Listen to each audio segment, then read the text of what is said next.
حدیث کی کتابوں میں محدثین کرام ایک باب قائم کرتے ہیں،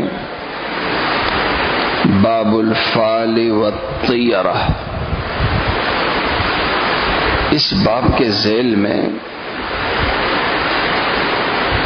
محدثین کرام دو قسم کی حدیثیں لاتے ہیں۔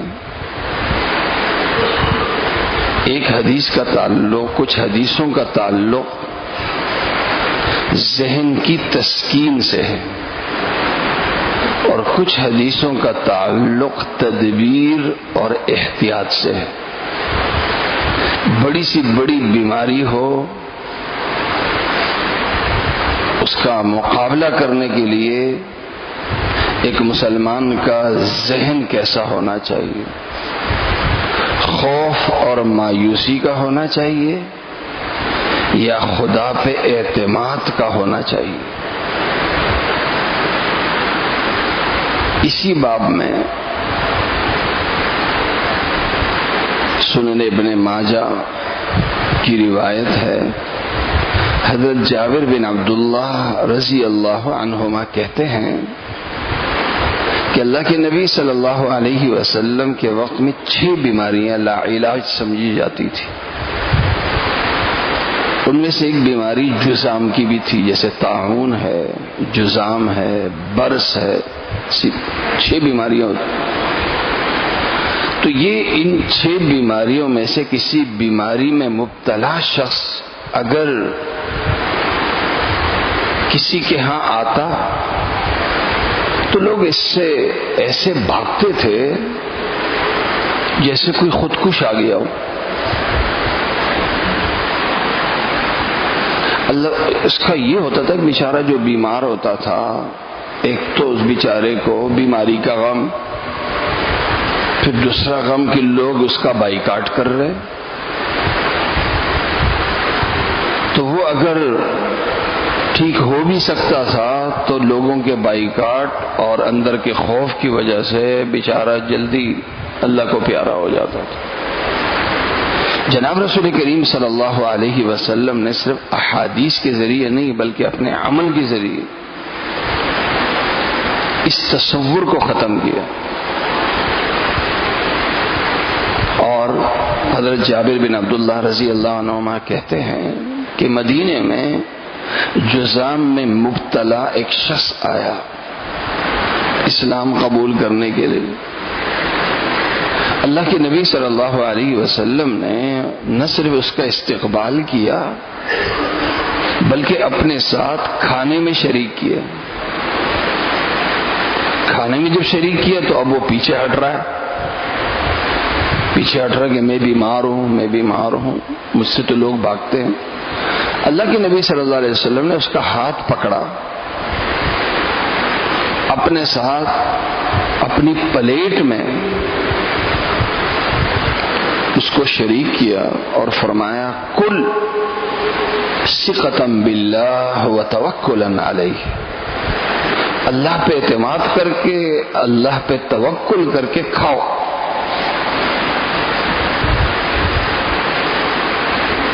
حضرت جابر بن عبداللہ رضی اللہ عنہما کہتے ہیں کہ جناب رسول کریم صلی اللہ علیہ وسلم کے اس عمل نے ہمیں اتنا بڑا سہارا دیا کہ اس کے بعد یہ ہوتا تھا کہ بجائے ایسے بیماروں کا بائیکاٹ کرنے کے ہم ان کی مدد کرنے لگے، ان کی تیمارداری کرنے لگے، ان کی خدمت کرنے لگے، اور ایک بہت بڑا سہارا ان بیماروں کو ملا، اور اس کی برکت سے اللہ تعالیٰ نے خاص طور سے مدینے سے اس قسم کی بیماری اللہ نے ختم کر دی۔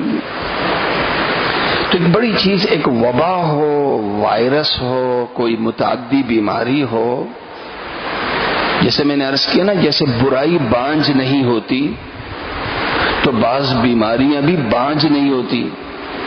جیسے برائی انڈے بچے دیتی ہے، اسی طرح بعض بیماریاں بھی انڈے بچے دیتی ہیں، لیکن وائرس کے اندر منتقل ہونے کی طاقت یہ بھی تو اللہ نے رکھی ہے، خود سے تو نہیں آئی ہے۔ اس وائرس بیماری ایک بے جان چیز ہے، وائرس کو پیدا کرنے والا اللہ، اس کے اندر دوسروں تک منتقل ہونے کی صلاحیت یہ بھی اللہ نے پیدا کی ہے، ورنہ بیماری تو اپنی ذات میں بے جان ہے۔ ایک بے جان چیز سے نہیں ڈرنا چاہیے، بلکہ بے جان چیز، وہ بے جان چیز جس کے ہاتھ میں ہے، جس کے قبضے میں، اس سے ڈرنا چاہیے۔ ایک شخص کے ہاتھ میں بندوق ہے اور آپ کو ڈر ہے کہ یہ بندوق چلا دے گا، تو ہم بندوق کو پکڑنے کی کوشش کریں گے یا بندوق والے کو پکڑنے کی کوشش کریں گے؟ بندوق سے نہیں ڈرتے ہیں بلکہ بندوق والے سے ڈریں گے، ورنہ اگر ایک بندوق پکڑیں گے دوسرا بندوق لے آئے گا۔ ہم ایک وائرس کا مقابلہ کریں گے، وہ اللہ تعالیٰ 100 دوسرے وائرس بھیج دے گا، کبھی ایک وائرس کبھی دوسرا وائرس۔ اصل ہے کہ بندوق چلانے والا بندوق کب چلاتا ہے؟ جب وہ سامنے والے سے اس کو دشمنی ہوتی ہے، ناراضگی ہوتی ہے۔ ایک مسلمان کے عقیدے میں حالات انسان کے برے اعمال کا نتیجہ ہے۔ حالات کا مقابلہ اصل نہیں ہے، بلکہ اصل اعمال ہے کہ ہم اپنے اعمال کو جب ٹھیک کر دیں گے تو حالات پیدا کرنے والا ہمارے حالات اچھے کر دے گا۔ یہی تصور ہمیں ہمارا دین دے رہا ہے کہ ایک مسلمان جب اس کی نظر اللہ پہ ہوگی تو بیماری کا اس کے دل میں خیال، روکنے کا خیال ضرور ہوگا، لیکن خوف اور مایوسی نہیں ہوگی۔ اور جب دل طاقتور ہوگا، دل میں خوف نہیں ہوگا، دل میں مایوسی نہیں ہوگی، تو دل مضبوط ہوگا۔ اور اصل انسان کا امیون سسٹم ہے، اگر اندر سے حوصلہ انسان کا کمزور نہ ہو تو بڑی سی بڑی طاقت سے انسان ٹکرا جاتا ہے، اور اسے کہتے ہیں مضبوط عقیدہ۔ جتنے مسائل ہیں اس کے مقابلے میں ایک مسلمان کی تدبیر سے کہیں زیادہ مسلمان کا مضبوط اعتقاد اور خدا پہ اعتماد ہونا چاہیے۔ اللہ تعالیٰ مجھے اور آپ سب کو عمل کرنے کی توفیق عطا فرمائے۔